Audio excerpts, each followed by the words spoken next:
अगर मैं आपसे कहूं कि भारत में पहला जेनजी आंदोलन चालू हो चुका है, अरे वो जेनजी आंदोलन जो नेपाल के अंदर हुआ तो तख्ता पलट कर दिया था, कुछ वैसा ही जेनजी आंदोलन भारत के जंतर मंतर पर होना चालू हो चुका है।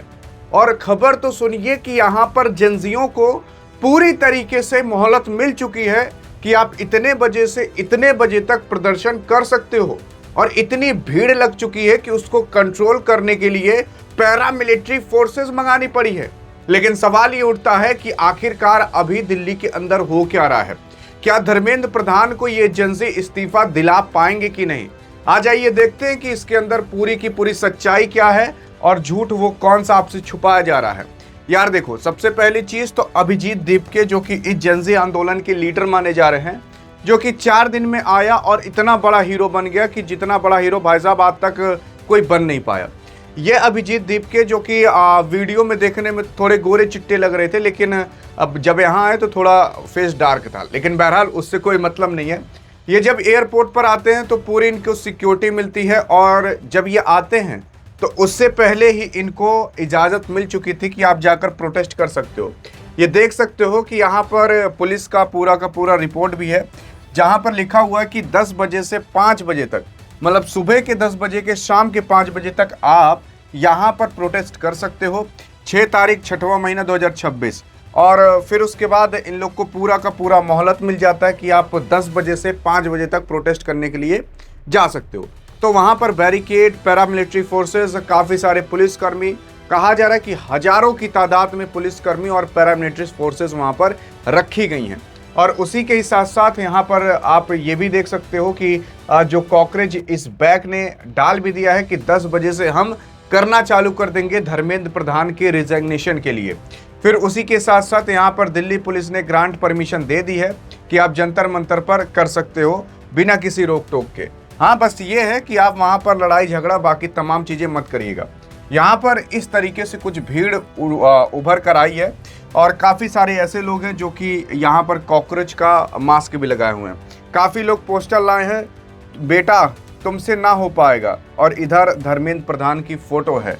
और पैरामिलिट्री फोर्सेस और बाकी अन्य पुलिसकर्मी भी आप देख सकते हो कि कितने की तादाद में यहाँ पर लगाए गए हैं।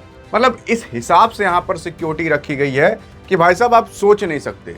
लेकिन क्या आपको पता है, इतनी बड़ी चीज और इतना बड़ा खबर है ये, लेकिन एक भी गोदी मीडिया इसको कवर नहीं कर रहा होगा। मैं नाम नहीं लेना चाहूंगा, लेकिन आपको पता होना चाहिए कि कितने चैनल हैं, एक भी चैनल कवर नहीं कर रहा है इस चीज को कि वहां पर क्या हो रहा है, ताकि दुनिया तक और लोगों के बीच तक ये खबर जा ना पाए। मैं आपको बता रहा हूं, अगर यूट्यूब ना होता तो ये खबर आपके बीच तक पहुंच ना पाती, कल तक ये प्रोटेस्ट खत्म भी हो जाता और आपको और हमें पता भी नहीं चलता।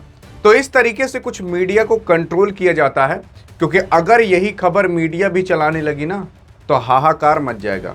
अरे वो मीडिया जो कहती थी कि शिक्षक गुंडे हैं, शिक्षक माफिया हैं, वो भी नहीं कवर कर रही हैं। आप अब सोच कर देख सकते हो, जितने भी मीडिया वाले हैं कोई भी आपको यहाँ पर रिपोर्टिंग करता हुआ नहीं दिखाई देगा। वही जो छोटे मोटे यूट्यूबर्स हैं, थोड़े बड़े यूट्यूबर्स हैं, वही लोग यहाँ पर कवर करते हुए दिखाई दे रहे हैं, और तभी आप तक और हम तक बात जा पा रही है। सरकार क्या पता ये सोच रही होगी कि चल भैया एक दिन के लिए मोहलत दिए हैं, अभी 10 बजे से 5 बजे तक हा हुल्ला करेंगे, उसके बाद चले जाएंगे ठंडा घर अपने, गर्मी इतनी तेज वैसी है। फिर उसके बाद क्या, 4 दिन बाद सब भूल जाएंगे, काम खत्म हो जाएगा। यही सरकार सोच कर बैठी होगी, क्या पता उसमें वो सफल भी हो जाए। लेकिन यहाँ पर कई सारी वीडियोस डल रही है, कॉकरोच इस बैग नहीं डाला है, शिक्षा मंत्री को हमने चुनकर भेजा, हमारे टैक्स उनकी तनख्वाह मिलती है, और उसी के साथ साथ उनके शासनकाल में करोड़ों युवकों भविष्य अंधकार में है, कॉकरोच आ रहे हैं, धर्मेंद्र प्रधान जा रहे हैं। इस तरीके से लोग लिख कर डाल रहे हैं। आप देख सकते हो कि एयरपोर्ट पर भी किस हिसाब से सिक्योरिटी रखी गई थी, और at the end Abhijeet Dipke यहाँ पर एयरपोर्ट पर स्पॉट होते हैं, और फिर इस हिसाब से इनको लेकर जाया जाता है, और एयरपोर्ट पर कम से कम इनको 1 से 2 घंटे बैठाया जाता है, और फिर भेजा जाता है कि आप जा सकते हो। अब वहाँ पर बैठा कर कुछ समझाया जाता होगा, और जब वो आते हैं तो बाबा अम्बेडकर साहब की एक किताब भी लिए रहते हैं, जो फ्रंट पर उनकी फ़ोटो भी छपी रहती है। अब वो दर्शा रहे होंगे या तो दलित समाज को, या दर्शा रहे होंगे कॉन्स्टिट्यूशन को। अब उनके मन में क्या होगा क्या नहीं वो वही जाने। लेकिन हाँ, दिल्ली के अंदर अभी जो कुछ भी हो रहा है वो कुछ बहुत बड़ा ही हो रहा है और सरकार भी अपनी पूरी प्लानिंग बनाकर बैठी होगी। अभी तक सरकार के कान पर कोई जू नहीं रेंगा है। अब सरकार क्या पता यही सोच रही होगी कि भाई ये चलो 2 दिन करेंगे हा हुल्ला, उसके बाद शांत हो जाएंगे, हम कुछ बोलेंगे ही नहीं, ये लोग चुप मार के घर चले जाएंगे। या फिर कुछ ऐसा भी सोच रही होगी कि ये लोग कुछ गलती करें, उसके बाद ठोकैया पिटैया करा घर भेज दे, या फिर गर्मी इतनी तेज है ही, वैसे ही लोग की हालत खराब होकर घर चले जाएंगे। अब क्या सोच रही होगी सरकार, क्या नहीं सोच रही होगी, वो तो बात की बात है, लेकिन सरकार की तरफ से अभी एक भी प्रतिक्रिया नहीं आई है।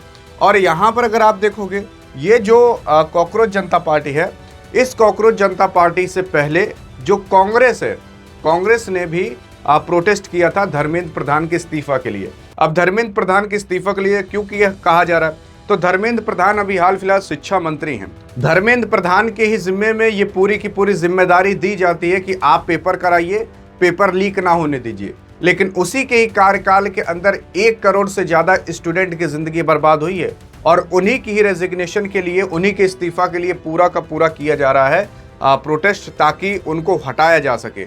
लेकिन अभी तक सरकार के कान पर जू नहीं रेंगा है कि भैया एक बार चलो बात सुन ली जाए। क्या प्रधानमंत्री मोदी के ये नहीं आ रहा होगा कि यार चलो एक बार हम आते हैं और जनता के सामने खड़े होकर बोल देते हैं कि अब से पेपर लीक नहीं होगा, आप लोग अपनी अच्छे से तैयारी करिए, आपको नौकरियां मिलेंगी। क्या ये प्रधानमंत्री मोदी आकर नहीं बोल सकते? अरे हर देश के अंदर हर प्रधानमंत्री या राष्ट्रपति आता है, प्रेस कॉन्फ्रेंस करता है, मीडिया वाले चाहे जो मन में आता है सवाल पूछ लेते हैं, ट्रम्प तक यहाँ तक जवाब देते हैं। डोनाल्ड ट्रम्प, सोच कर देख लीजिए अमेरिका कितना बड़ा वो राष्ट्रपति, भारत से लगभग उसकी जीडीपी 10 गुना ज़्यादा है, लेकिन तब भी वो आकर जवाब देता है। और प्रधानमंत्री मोदी जी 2019 के अंदर एक बार प्रेस कॉन्फ्रेंस किए थे, उसमें भी कुछ जवाब नहीं दिए थे, उसके बाद प्रेस कॉन्फ्रेंस किए ही नहीं। मतलब हाँ, आपके और हमारे सवाल जरूरी नहीं है। अरे भैया जब सवाल नहीं पूछेंगे तो कैसे पता चलेगा कि देश के अंदर क्या कमी है, युवकों के अंदर क्या कमी है और कैसे पूरा करें। अब माता पिता अगर आपसे ना पूछें कि बेटा तुम्हें क्या चाहिए, कैसे पता चलेगा माता पिता को इसको ये चाहिए। वैसे ही अगर इनको चुनकर भेजा गया तो इनको भी तो सुननी चाहिए ना, लेकिन नहीं सुनी जाती, क्योंकि आप और हम 2 कौड़ी के हैं। समझ आ रहा है ना, कोई कीमत नहीं है आपकी और हमारी। बाकी हाँ, अगर आप सोच रहे हो कि आपको सारी जानकारियां मिलते रहे तो आपके लिए खास तौर पर व्हाट्सएप चैनल बना दिया गया है। डिस्क्रिप्शन और पिन कमेंट में भी लिंक है, जाकर वहां पर क्लिक करके इस चैनल को भी ज्वाइन कर सकते हो और आपको सारी इन्फॉर्मेशन यहां पर दे दी जाएंगी कि अभी क्या क्या हो रहा है। बाकी हाँ, अधिक जानकारी चाहिए तो इस वीडियो में मिलते हैं, तब तक के लिए जय हिंद जय भारत।